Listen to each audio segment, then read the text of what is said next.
All right, we'll give it one more minute. And then we'll start.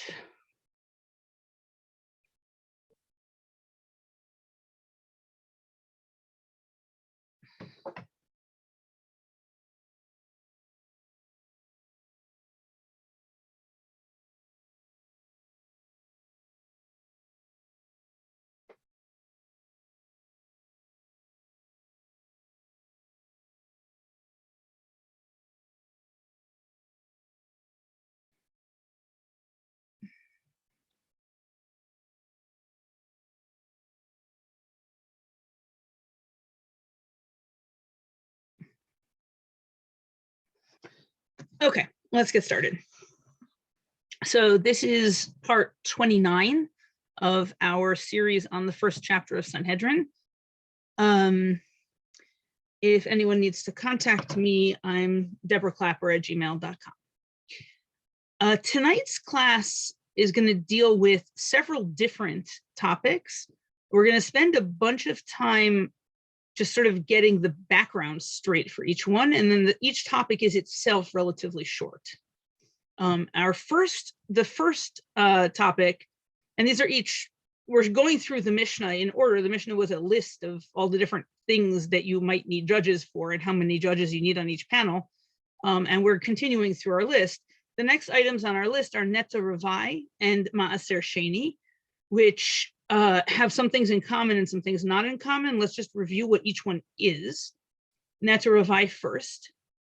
So when you plant a fruit tree, and it doesn't matter whether you're planting it from seed or whether you're transplanting a mature tree, either way, if you plant a fruit tree, for the first 3 years after the tree is planted, the fruit is not kosher to eat by anybody for any purpose. And this is true outside of Israel as well. In the 4th year, outside of Israel, the fruit is kosher, or you can go on with your life.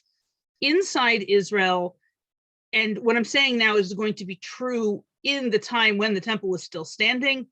Things are a little different now. But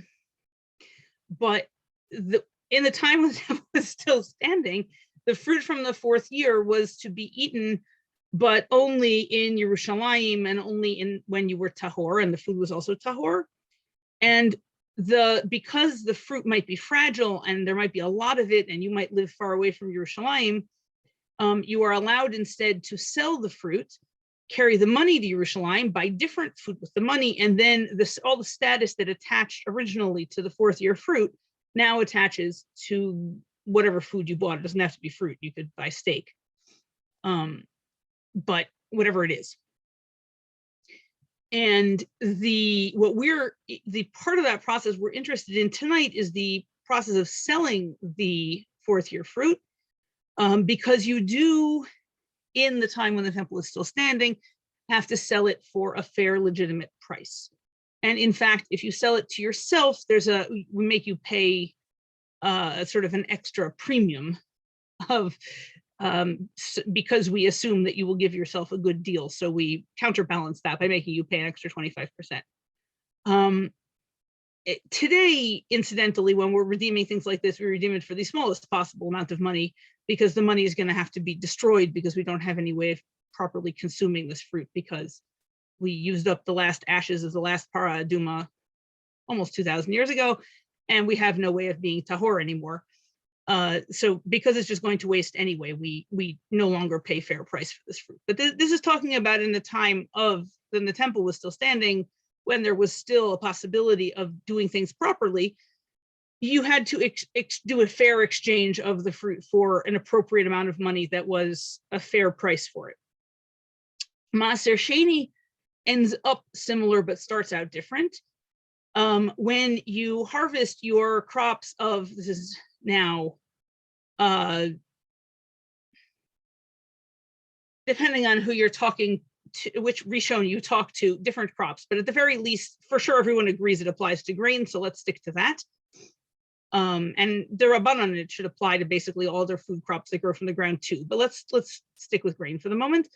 So you're growing your wheat or your barley or whatever, and when you finish processing it, it's ready to be put away, which is for grain defined as when you have finished threshing the grain and you have a smoothed pile of seeds sitting on your threshing floor ready to transport it to the silo.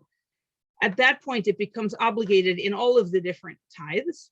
And Maaser Sheni is the third tithe to be taken, which I know is confusing because Sheni means second, but bear with me. And so first you have to take Truma. Truma doesn't have a specific amount, but the rabbi said to give between a 60th and a 40th of your crop. That goes to a Kohen. It belongs to the Kohen as personal property. They're allowed to eat it anywhere they want, but only Kohanim and their immediate family members are allowed to eat it, and it has to be eaten when they're tahor. Okay, back to your pile of barley, which you've only skimmed a little bit off of. Now you're going to take 10% of what's left, which is almost 10% of the whole, and that goes to a Levi, who is going to have to give truma from it, but let's not go off on that branch of the family tree right now. That is called Maaser Rishon. That's the first tithe. Then you go back to your pile of grain and you take 10% of what is now left, which is slightly less than 9%, because you had slightly less than 90%, and 10% of that is slightly less than 9%. And that gets separated and kept separate, but it belongs to you. You don't have to give it to anybody. That's called the second tithe, or the Maaser Sheni. And that needs, like the Neter Ravai, it needs to be eaten in Yerushalayim in a state of Tahara. And like with Neter Ravai, it might be too much, it might be too fragile, you might live too far away. And so it also can be sold. You take the money to Yerushalayim, buy different food with the money, and then all of the requirements for eating Maaser Sheni now attached to the new food instead of the old food. And like with Neter Ravai, what we're interested in here is that moment of sale and determining a fair price for the produce, because as before, we want to make sure that the religious aspect of your life gets a fair shake. That you're not just redeeming it for a minimalist amount of money, so you don't really have to do the mitzvah. Which is not a great description for it, because that's in fact exactly what we do now for the reasons I described before. All right, so let's look at this. The Mishnah said, Neter Ravai Maaser Sheni, she'ein damav yeduim bishlosha. So Neter Ravai and Maaser Sheni, second tithe, whose value is not known, are judged by a panel of 3. So the Gemara Gemara quotes a Braita that wants to know, Ezehu Maaser Sheni she'ein damav yeduim. Wait a minute, what is Maaser Sheni with an unknown value? Can't you just go to the marketplace and find out what the going rate is for wheat and then pay that?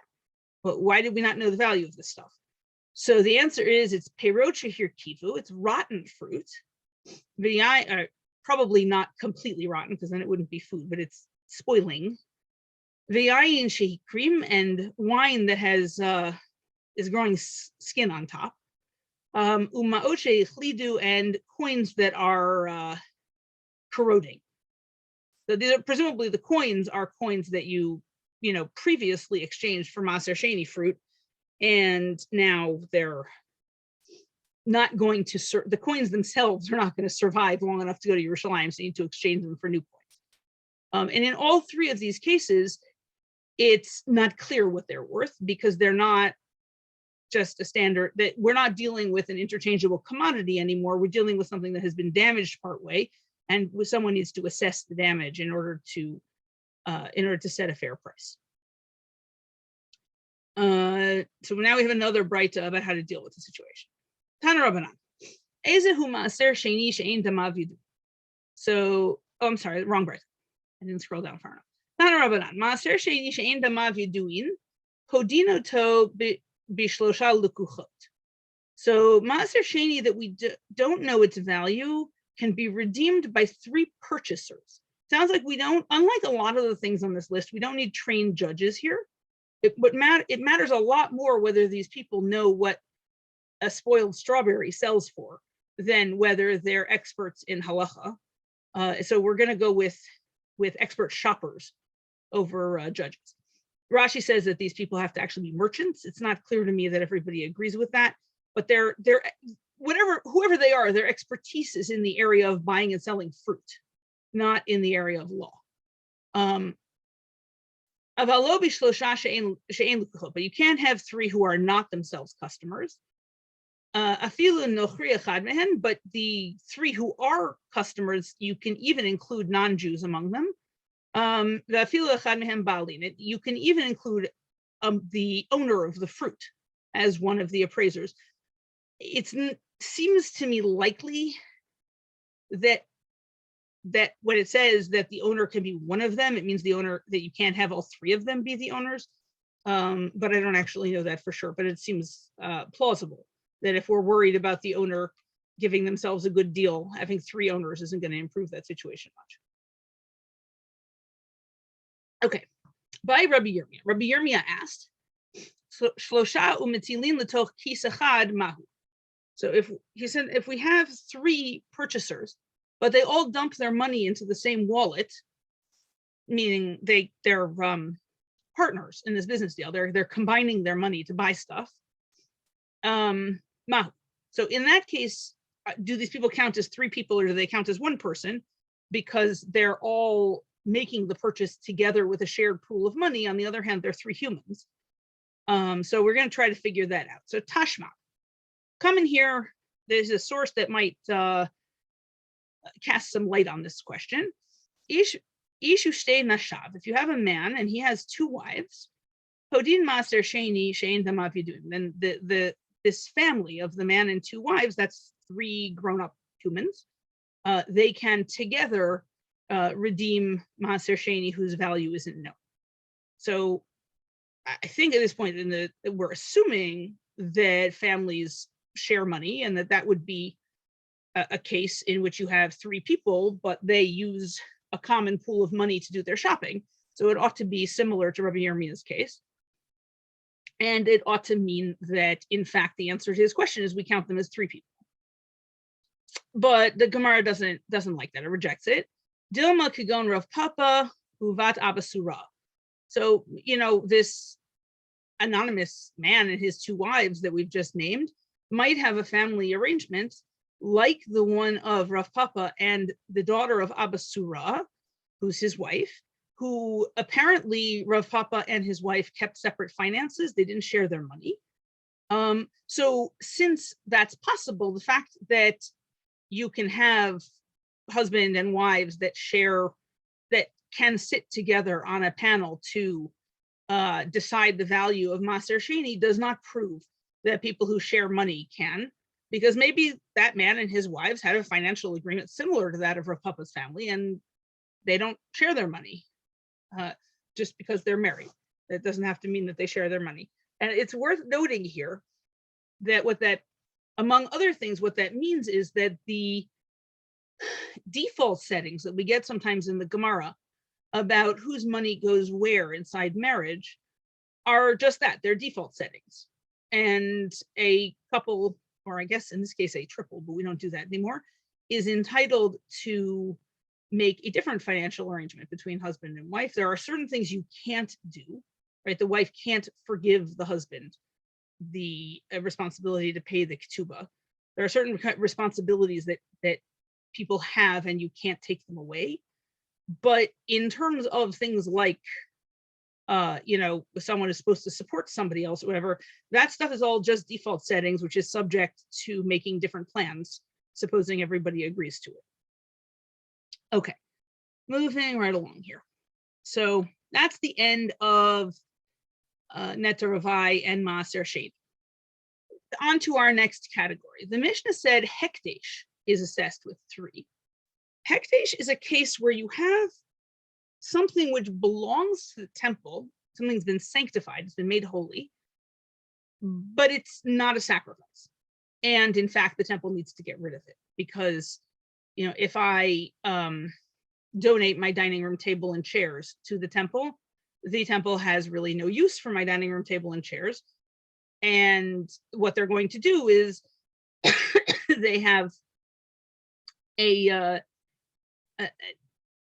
person who's in charge of selling all the random junk that they get donated, and then the money is used for the upkeep of the building, and the stuff is only holy up until the moment when it's been sold. And once it's been sold, it's not holy anymore. But again, in order to sell this stuff, somebody's going to have to decide what a fair price is, because if you don't pay the full price for the thing, you're not going to succeed in removing the holiness from it. And that's going to produce both financial problems for the temple, because it won't be able to pay its bills, and religious problems for the buyer, who it will turn out is misusing holy objects. So it seems that we need a panel of 3 to decide on the prices for these things. So the Gemara says our Mishnah must not agree with the following Tana. Ditanya, as it says in a Braita, Rabbi Eliezer ben Yaakov Omer, afilu tzinora shel hekdesh tzricha 10 bnei adam liftota.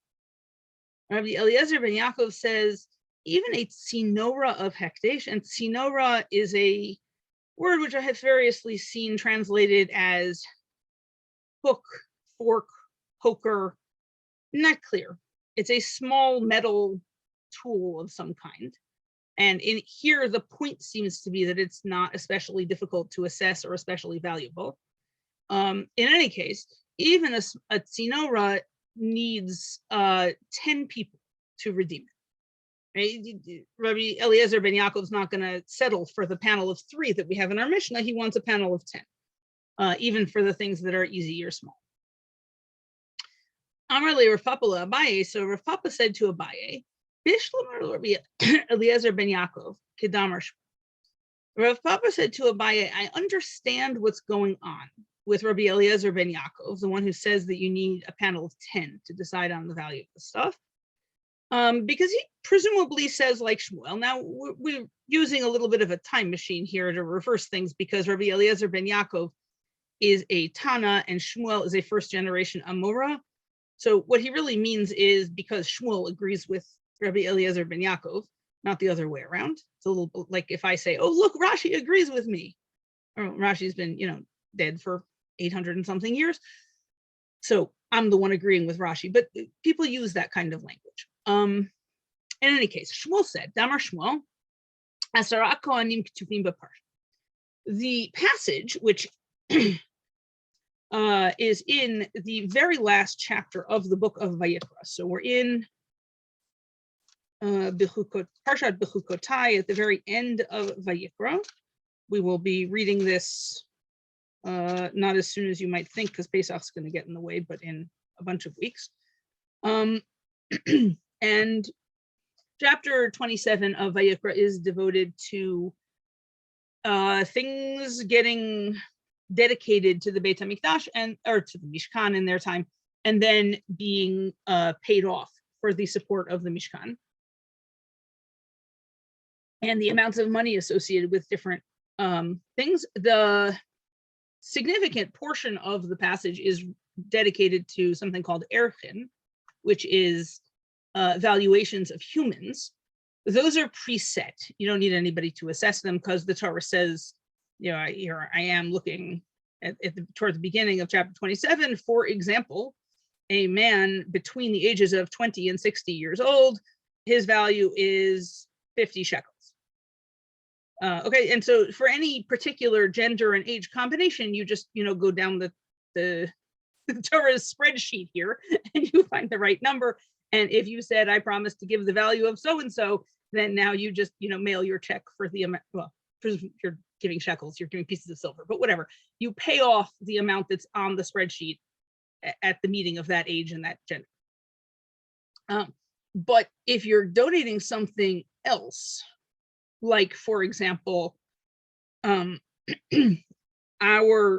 thing here, which is our hekdesh, is being based on the passage about redeeming animals, and these are presumably animals that are not sacrificial. Like if you dedicated, I don't know, a donkey or something, because if you dedicate a sacrificial animal, there's at least some people think that you actually can't redeem it. The only way to donate a cow is as an actual sacrifice. I believe that is in dispute, but let's make it a donkey for right now so that we're in the clear on that. So we're starting here the passage in Vayikra 27:9. It says V'im behema asher yakrivu mimena korban. No, wait, one that doesn't get sacrificed. Sorry, 1 second. Okay, here. Verse 11. V'im kol behema tmea asher lo yakrivu mimenu korban l'Hashem. If it's a non-kosher animal that cannot be brought as a sacrifice, then you stand the animal before the kohen. That's one kohen. And the kohen will appraise it, whether it is good or bad.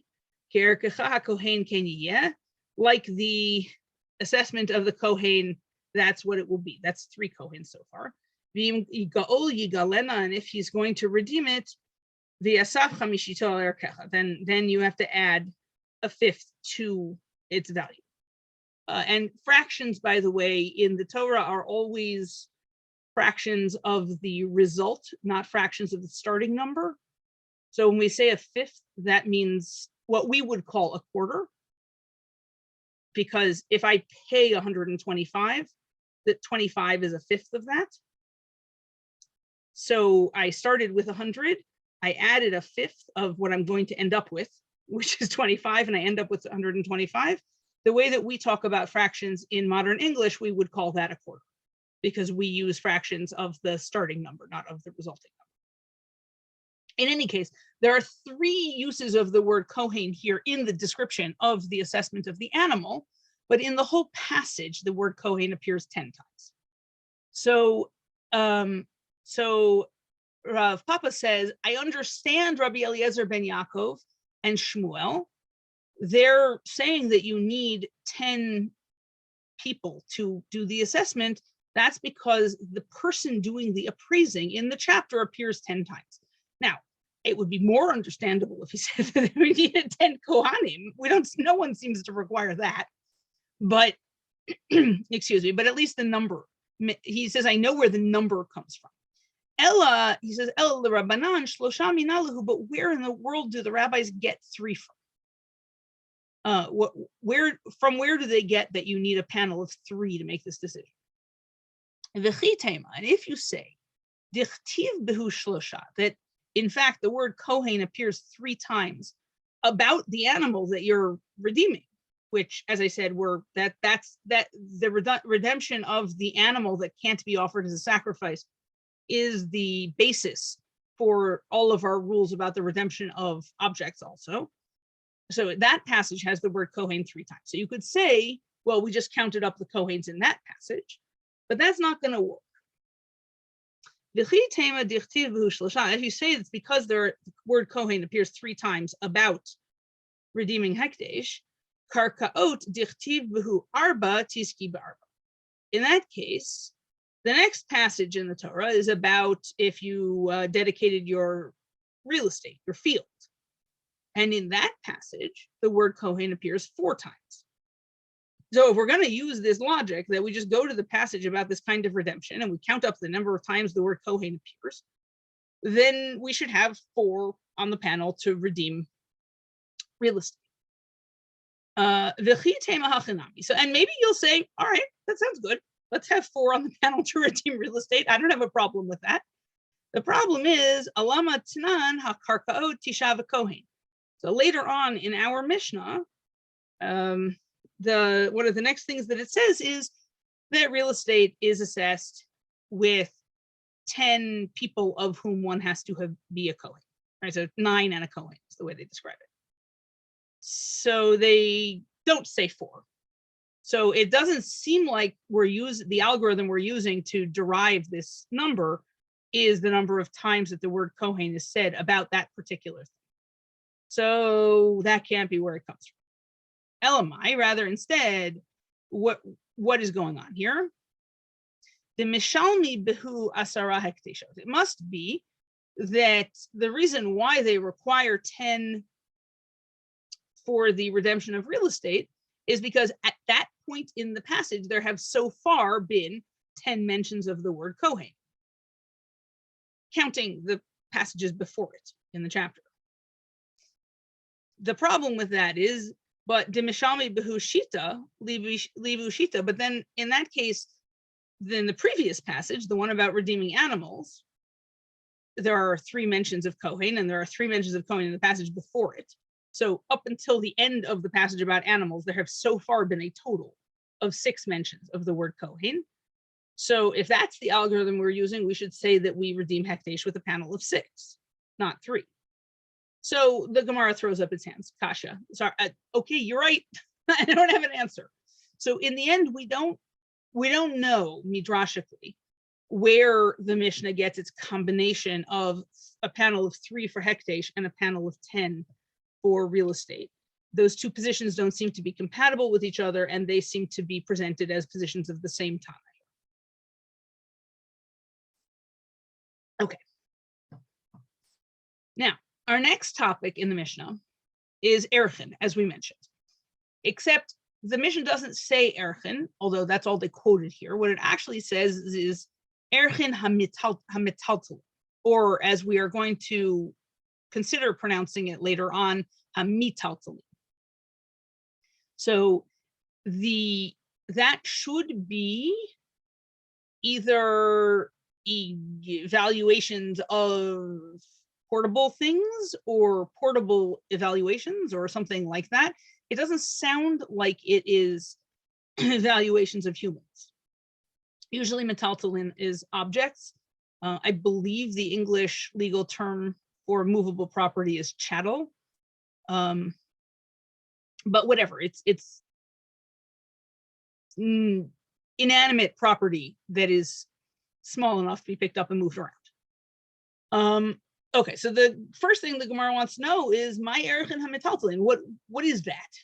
Because it's weird. Usually the word erchin only refers to humans, and that does not seem to be what this is talking about. Also, you don't need a panel of any kind to figure out what a human would have to pay, because humans are all defined in their value in advance. Thank you, Kevin. Okay, good.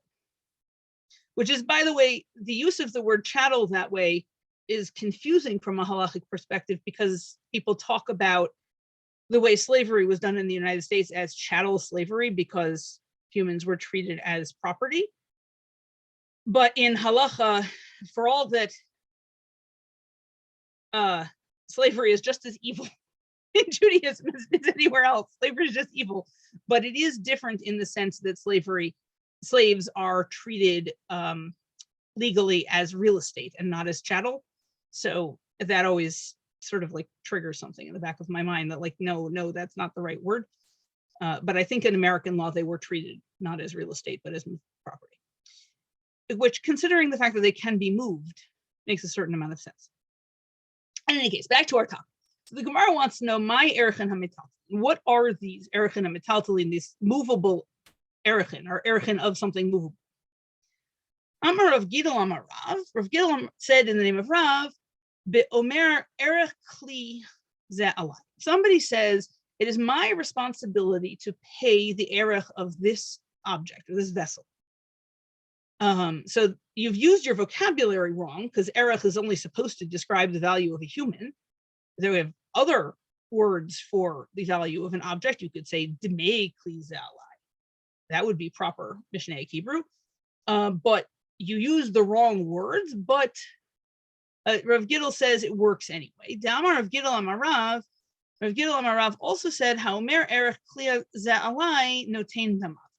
If you say, I'm taking on myself the responsibility of the erech of this object, you give its damim, its financial value, which is the normal word for financial value of an object, unlike erech, which is very much not. Okay, my Tama. So we want to know, okay, Rav Gidol, in the name of Rav, why, when somebody says something incoherent using words wrong, are we saying it means anything at all? Why don't we just say you're just, mumbling nonsense? It doesn't mean anything. And he says, Adam yodea she'ein erech l'kli. People know that there's no such thing as an erech for an object. V'gamar ve'amar l'shum damim. But he decided to say it anyway in order to indicate value. Meaning, like, he didn't really mean it in a technical sense. He knows there is no such thing. He's not making a mistake. He's just using words sloppily, but he knows what he means. We know what he means. Everyone knows what he means. And the fact that in strictly proper biblical Hebrew, what he said is nonsense doesn't stop us from knowing idiomatically what he meant. So we hold him responsible to pay for what we think he meant. Mishum hachi notein damav. Because of that, he pays its price. But in that case, hai erechin ha mitaltalin, erechin shel mitaltalin mibayel. But you see, the problem is that erechin ha mitaltalin is ambiguous. Ha mitaltalin could be a noun, in which case what we have is the evaluations of the movable objects. Or if you're willing to be sloppy and overlook the fact that there's no hey on erechin, it could be an adjective and mean movable valuations. Although, as I said, there's a hey missing in that case, but whatever. And so they're saying, in order to remove that ambiguity, the Mishnah should have said valuations of, with an actual shell there, of movable property. And then it would have been obvious what it meant. That would have been clearer. The Gemara says, okay, fine. If you like, recite the Mishnah that way. Tani erechin shel metaltalin. Go ahead. If it makes you happier, say the Mishnah that way. Go ahead and amend it. Okay. Now, that was our first explanation of what erechin hametaltalin is that it's when you misuse the word erech to describe the value of an object and you commit to donate the value of the object. We hold you responsible for that. And we're going to need an expert appraisal to find out what the value of the object is. That expert appraisal will be done by a panel of the three people that the Mishnah specifies. Deborah, what does that mean if you just state the value of an object? Is that like making a shvua or something? Like what is, or yeah. It's like if you just say hareat, it commits you, it makes you responsible legally? Yes, I would say it's more of a nidava than a shvua, if we're going to be technical about it. But yes, if you say the value of something is on me, right, that's the correct language, then yeah, now you owe the value of whatever it is, and now someone's going to have to figure out what it's worth in order for you to fulfill your commitment. So that's relatively simple if you say, the value of my brand new car that I just bought. So we know what that its value is. You have purchase papers for it, you just bought it. But if you say the value of that park bench, so now we're going to have to bring in an appraisal crew to figure out what a used park bench the park is worth. And right, so it's not always obvious what an object that's not brand new is worth. Is worth. And you're saying not just, I think this is the value of this object, but it's on me. So yeah. You are in a sense committing yourself. Yes, okay, I get it. You have created a deoraita mitzvah on yourself to pay the value of this thing to the mikdash. And that was you assume that's the person's intention, right? That's why they're saying it. Yeah. And the Masechet dealing with this stuff, which is Nidarim and to some extent Nazir, and there are a couple of others that touch on it, are some of the hardest material in Shas. And I don't pretend that I have a clear understanding of everything. But yeah, generally speaking, you can produce in this way localized personal mitzvot that have the force of a Torah mitzvah, but apply only to you. I see. Okay. Thank you so much. You're welcome. Okay. So, and it's sort of the distant ancestor of the you get an aliyah and you promise to give X times chai, except that we've somewhere along the way decided to use amounts of money instead, which saves the time and energy of doing all the appraisals. Okay, so that was our first explanation. We have two more coming. So Rav Chisda Amar Avimi b'mat pis metaltalin ner. So Rav Chisda said in the name of Avimi that this is somebody who attached objects to his valuation, which is to say, he said the erech of such and such a person is on me, himself, his child, his wife, a random person passing him on the street. Doesn't matter. You can dedicate anyone's erech. And he said, you know, that I have a responsibility to pay these, I don't know, 50 shekels for that 25-year-old man. And I'm going to pay it out of the value of this diamond necklace. So now somebody is going to have to check whether the diamond necklace is worth enough to cover the value. And that is what Rav Cheses thinks is being done by this panel, is determining whether the object is valuable enough to cover the commitment that you said you're going to cover with the object. By the way, this system of erchin is a little weird, and applying amounts of money to different kinds of people is more than a little cringy. And having different amounts depending on gender and age is very cringy. But when you consider that there are many cultures in the history of the world that have believed in human sacrifice, saying, look, guys, this is the closest we're going to get to human sacrifice. Here's a price list. You really feel the need to give a human? Just drop the coins in the box and you're all set. Is just a tremendous thing. So I'll take the cringing in return for that. This is kind of the closing of the Akedah story. By the way, I would never ask that of you, right? You know how your bank sometimes, or whatever, sometimes you get a letter from them saying, by the way, no one will ever call you on the phone from our bank asking for your social security number. So this is God saying, no one will ever call you from my office asking for your child. And I think it is super important. Okay, so the Gemara says, if Rav Cheses in the name of Avimi is right, then Hai Erchin HaMitaltalin, this place where it said portable valuations, Mitaltalin Shel Erchin Mivayale. It's basically making the same assertion we made last time, or backwards, right? It shouldn't say portable valuations, it should say portables of valuation. Before we were changing it to valuations of portables.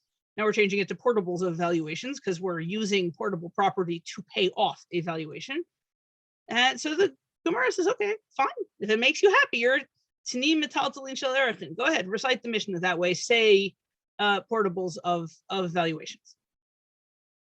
Okay, so we've now suggested two opposite emendations of the Mishnah and accepted both of them. Obviously, we didn't actually emend the Mishnah because it still says what it originally said. But the Gemara doesn't seem to be particularly bothered by the suggestion that if that's what it meant, it would have said something else. Like, okay, like whatever. And it just doesn't bother it.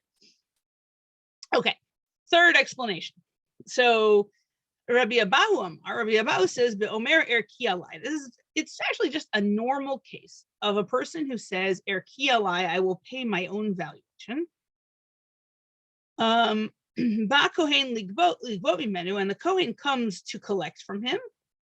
The ligbot mimenu metaltalin b'shlosha, and the Kohen comes to him to collect movable property, and he has to bring with a panel of 3 to appraise the property. So this seems to be a case where somebody overstretched themselves. They committed to pay their valuation, and they don't actually own that much money. So now the Kohen is going to come to their house and take some of their stuff to pay off their debt. And in order to do that, you need a panel of 3 to appraise the property to make sure that you've taken an appropriate amount.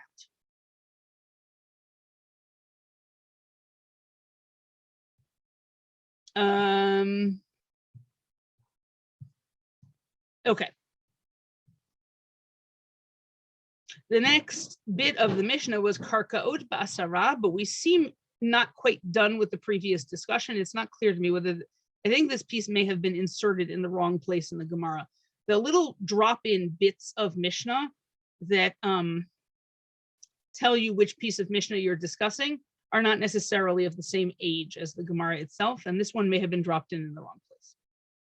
So because we're not done with our discussion of the redemption of Hekdesh yet, and in fact we're not really going to get to real estate till next week. Okay. Amarle Rav Acha Midifti Ravina. So Rav Acha Midifti said to Ravina, he said, I understand why you need an appraisal by 3 judges to know what something's worth so that you can remove it from a state of holiness, so that you can redeem it. I said, if the temple is selling stuff, I understand why it's important to know that they're getting full value for their stuff. But he says in that last explanation, in Rabbi Abahu's explanation, why do I need a panel of 3 in order to bring property into the possession of the temple? It would seem the temple should just, get as much as the temple gets. We don't mind if it gets extra, certainly. So he responded to him, Amar le Svarahu. He doesn't know, it makes sense. Mali iule, mali afuke. What difference does it make whether it's going in or going out?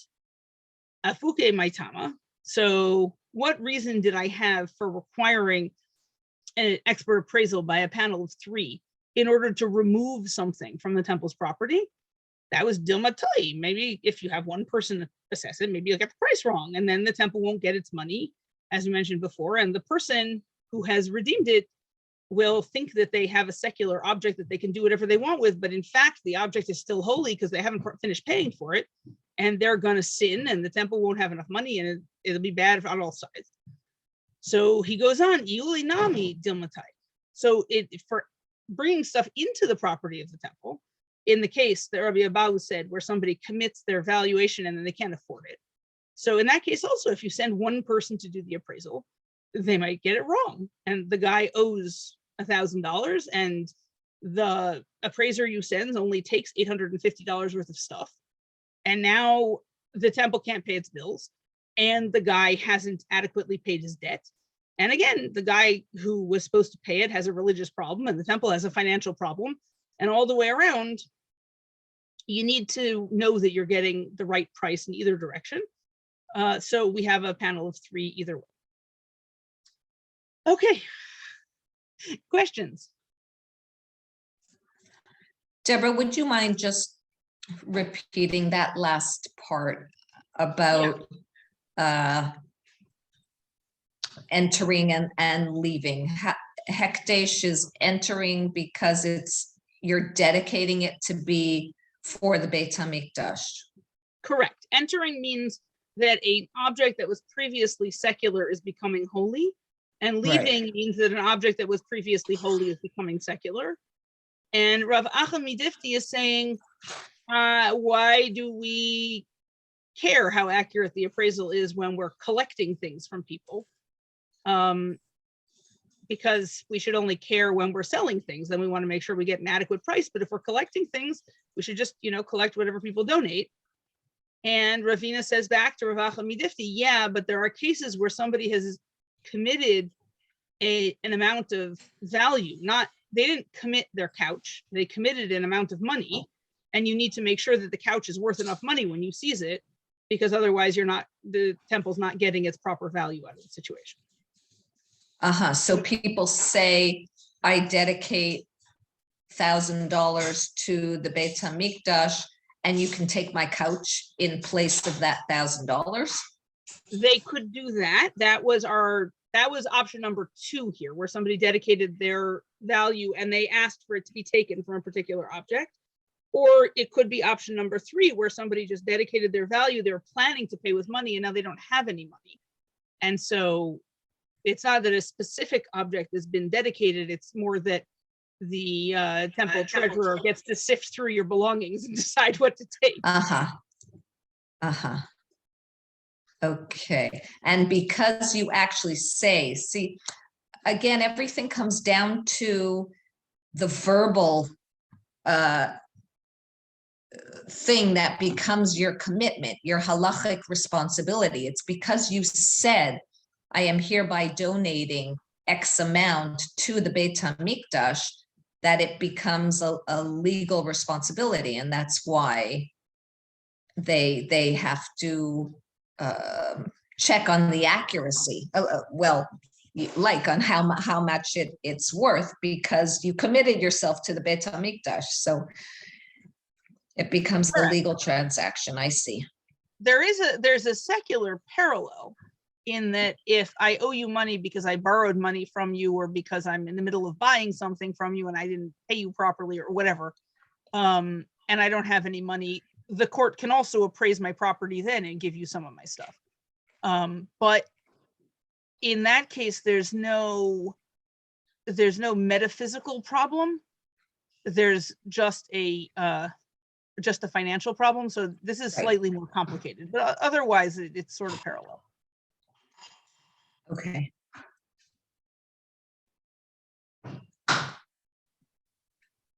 Okay. Any other questions? Nope, that was great. Thank you. Okay, thank you. I will see you all next week when hopefully we'll actually get to the real estate that our Gemara thought it was going to get to. Okay. Have a great night. Thank you. You too, Deborah. Bye. Bye.